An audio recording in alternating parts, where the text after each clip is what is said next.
in a military uniform? Yes. Get the uniform off. Oh, God, he's shot in his stomach. My husband, he just walked in the garage. He's bleeding. I need you to calm down just a little bit. Oh, my God! The chilling 911 call you just heard is the desperate voice of Michelle Paet, wife of Sergeant Nathan Paet. Her frantic cries and fragmented words seem to convey sheer panic as she reports her husband lying shot in their garage. He's bleeding out of his mouth. Okay. Is he awake? Is he talking to you? No, he's not talking. His eyes are open. Why would anyone target a dedicated serviceman? Did Nathan have enemies, or was there something hidden beneath the surface of his seemingly peaceful life? What unfolds next is a chilling series of events that will leave you questioning everything about loyalty, love, and trust. Prepare to be stunned as the truth comes to light. On the night of December 1st, 2010, 28-year-old Staff Sergeant Nathan Paet, a well-respected and diligent serviceman, was rushing to get ready for work. His alarm clock, which had always been reliable, had failed him that morning, making him late. In a hurry, he scuffled through his house, grabbed his car keys, and waved goodbye to his wife and children. As he opened the car door in the garage, gunshots shattered the silence of the neighborhood. Witnesses later described hearing 4 quick shots, followed by a black sports car speeding away. Nathan staggered, his body pierced by 5 bullets. With his final strength, he turned to look at his family one last time before collapsing. He fell to the ground as his wife Michelle rushed out, screaming and dialing 911, desperate to save her husband. But it was too late. Nathan was gone. Growing up, Nathan was known for his kind and selfless nature. He was the quiet but thoughtful one among his 3 brothers and 1 sister, always putting others before himself. Nathan was a model student and a helpful neighbor, making friends wherever he went. During high school, Nathan met Michelle Chuck. Their relationship blossomed, and by the time they graduated in 2000, the two were inseparable. Nathan proposed to Michelle, and despite financial struggles preventing a formal wedding, the couple decided to start their life together. In 2001, their son Dion was born, and around the same time, Nathan enlisted in the U.S. Air Force, embarking on a career that would provide a stable future for his growing family. Despite Nathan's devotion to his family and career, life wasn't without challenges. In 2007, the family relocated to Las Vegas when Nathan began working in logistics and material management. They purchased a larger house to accommodate their growing family, and for a while, things seemed perfect. Nathan's commitment to providing for his family was unwavering, even volunteering to serve in the Iraq War in 2009 to secure additional income. But while Nathan was away, cracks began to form in his marriage. Michelle struggled with the stress of raising 4 children alone and managing household responsibilities. She took up a job in telemarketing and later enrolled in beauty school, seeking both financial independence and personal fulfillment. Over time, the distance between her and Nathan grew, and Michelle began an affair with a co-worker, Michael Rodriguez. Michael: We have had, per se, I don't know how you word it, a little bit more than friends because, she's cried to me, I've cried to her at times. With his charm and a history of shady dealings, quickly won Michelle's heart. Their secret relationship deepened over time, creating a dangerous rift in Michelle's marriage, one that Nathan remained completely unaware of. Despite her infidelity, Michelle continued to present herself as the devoted wife, going to great lengths to please Nathan when he was home. Nathan, on the other hand, remained a devoted husband, working long hours to provide for his family. He even volunteered as a coach, teaching baseball to local kids, further cementing his image as the loving, hard-working family man. But on the night of Nathan's murder, Michelle's actions began to raise red flags. She claimed to have returned home early from beauty school due to feeling unwell, finding Nathan asleep on the couch. She woke him and led him upstairs to rest, but when Nathan discovered his alarm hadn't gone off for his late-night shift, he hurriedly rushed to prepare. Within moments of leaving the house, he was shot dead in his garage. The timing and Michelle's behavior suggested more than just a tragic coincidence.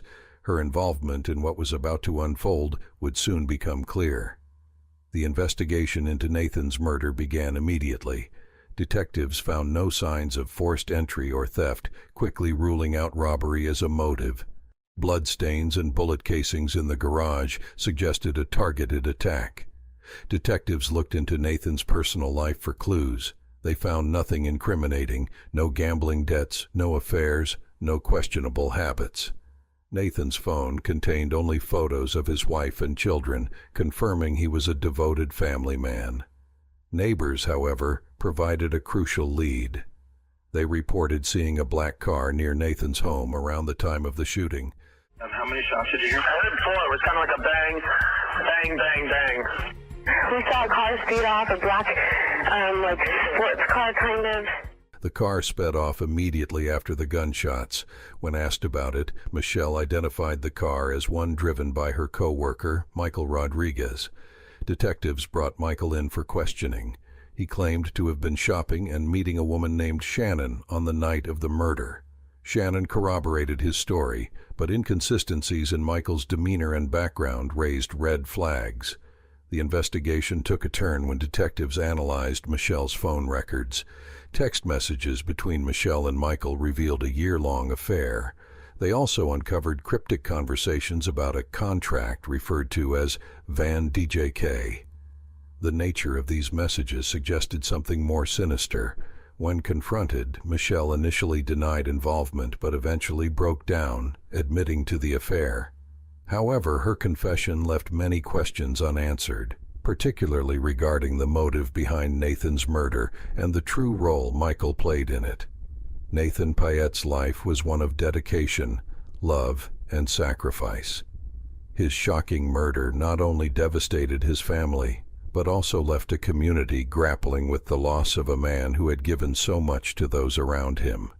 As the investigation unfolded, it became clear that this was more than just a tragic crime. It was a betrayal of the deepest kind. As Nathan served as the primary breadwinner for the family, Michelle began confiding in her co-worker and secret lover, Michael Rodriguez, about her struggles. She also mentioned Nathan's military life insurance policy, which totaled $650,000.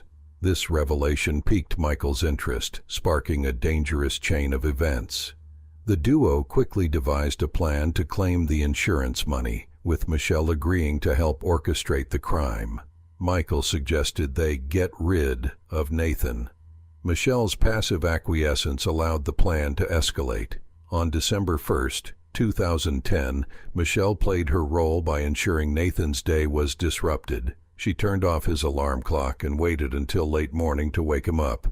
Meanwhile, Michael enlisted 33-year-old Corey Alexis Hawkins, a man with a long criminal history, to carry out the murder in exchange for $20,000.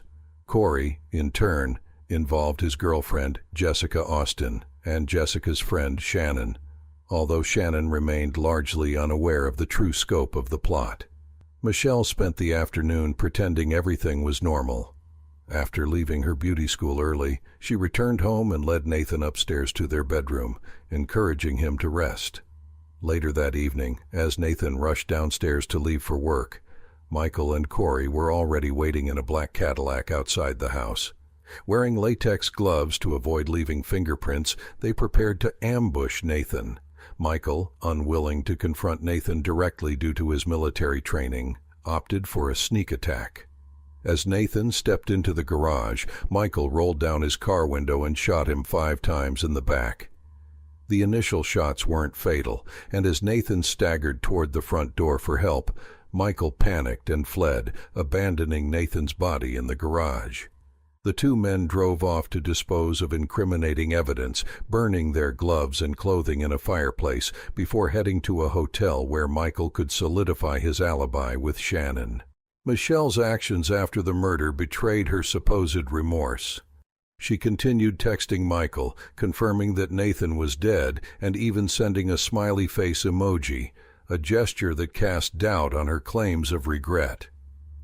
While Michelle maintained that she had a last-minute change of heart and hoped the plan would fail, the evidence painted a different picture. Her text messages suggested she remained complicit throughout the ordeal.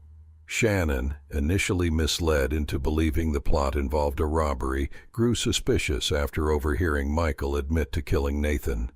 Terrified, she eventually confessed to the police, implicating Michael and others in the murder plot. Her cooperation provided investigators with crucial leads, including the identities of Corey and Jessica. Police obtained surveillance footage from the hotel where Michael and Shannon stayed the night of the murder. The timestamp revealed that the pair had arrived later than Michael had initially claimed, weakening his alibi. Investigators also uncovered damning text messages between Michael and Michelle, as well as Shannon's testimony about Corey and Jessica's involvement. Corey and Jessica were brought in for questioning. Although Corey denied his role, Jessica ultimately confessed, corroborating the details of the murder and the subsequent cleanup. She admitted to thoroughly cleaning their shared apartment to eliminate any traces of blood or other evidence. Her statements, combined with Shannon's testimony and the electronic trail left by Michelle and Michael, provided enough evidence to arrest all parties involved. The trials of Michelle, Michael, Corey, and Jessica began in January 2011 at the Clark County District Court, where each of the 4 defendants faced charges of conspiracy to commit murder, murder with a firearm, and robbery with a firearm. Michael and Corey were also charged with firearm possession. Despite the overwhelming evidence against them, all 4 attempted to shift blame and downplay their involvement in the crime. The legal proceedings stretched on for years as the accused tried negotiating plea deals in hopes of reducing their sentences. Michael Rodriguez, seeking to avoid the death penalty, eventually pleaded guilty on September 21, 2015. A week later, he was sentenced to life in prison without the possibility of parole. His decision to plead guilty marked a turning point in the case, as it revealed his involvement in the murder. Michelle, on the other hand, continued to claim her innocence for much of the trial. She insisted that she had wanted to stop the plot and save her husband, but her emotional outbursts and tearful apologies to Nathan's family failed to convince the court. The jury found her guilty of first-degree murder and conspiracy to commit murder. In March 2016, Michelle was sentenced to life in prison without the possibility of parole. Both Corey and Jessica ultimately accepted plea deals. Corey, who had been instrumental in carrying out the murder, pleaded guilty in October 2015. He too was sentenced to life in prison without the possibility of parole. Evidence suggesting you were involved in this for more than just a couple of days type thing, and looking at a very, very extensive and violent prior record and multiple failed paroles and probations, and the fact that you had been on parole or been released on parole probably 9 months before this offense was committed, yeah, I do agree without any question that life without the possibility of parole is an appropriate sentence. So, Jessica, charged with conspiracy to commit murder, also received a life sentence. Nathan's murder left an indelible mark on his family and community. His mother, Sergeant Paet, was devastated by the loss of her son, a brave and dedicated soldier. I was at work. I was just getting ready to get off work. You know, I was just like, what? And I told my coworkers I had to leave. So on my way home, I managed to call Michelle. She was hysterical. And I told her, I said, you have to pray that, he lives through this. Despite the betrayal, Carita displayed remarkable forgiveness toward Michelle, emphasizing her faith and belief in redemption. However, the pain of losing Nathan lingered, compounded by the knowledge that his life was taken for financial gain. On December 7, 2010, a memorial service was held in Nathan's honor. Military personnel, Family and friends gathered to celebrate his life and mourn his tragic death. Nathan received full military honors, including a 21-gun salute, underscoring his service and sacrifice. The case of Nathan Paet's murder shocked and horrified many, illustrating the depths of human greed and betrayal. Michelle's decision to prioritize financial gain over her husband's life not only destroyed her family, but also left her children without both parents. The actions of Michael, Corey, and Jessica highlighted how manipulation and desperation can lead individuals down a dark path. Michelle's claims of regret rang hollow in light of the overwhelming evidence against her. While she expressed remorse during her trial, her behavior during the murder and its aftermath suggested otherwise. The chilling smiley face emoji, exchanged with Michael after Nathan's death, became a haunting reminder of her complicity. For Nathan's loved ones, the trial brought a measure of justice, but could never replace the vibrant life that was lost. The Paet family's strength and resilience in the face of such a tragedy served as a testament to their enduring love for Nathan. The murder of Nathan Paet remains a cautionary tale about the consequences of unchecked greed and moral corruption.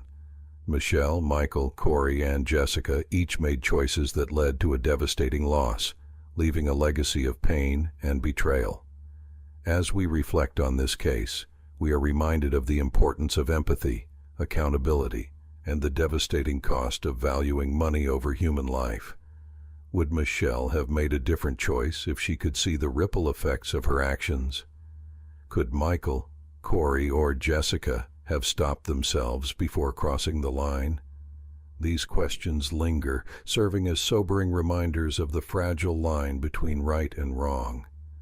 Thank you for watching.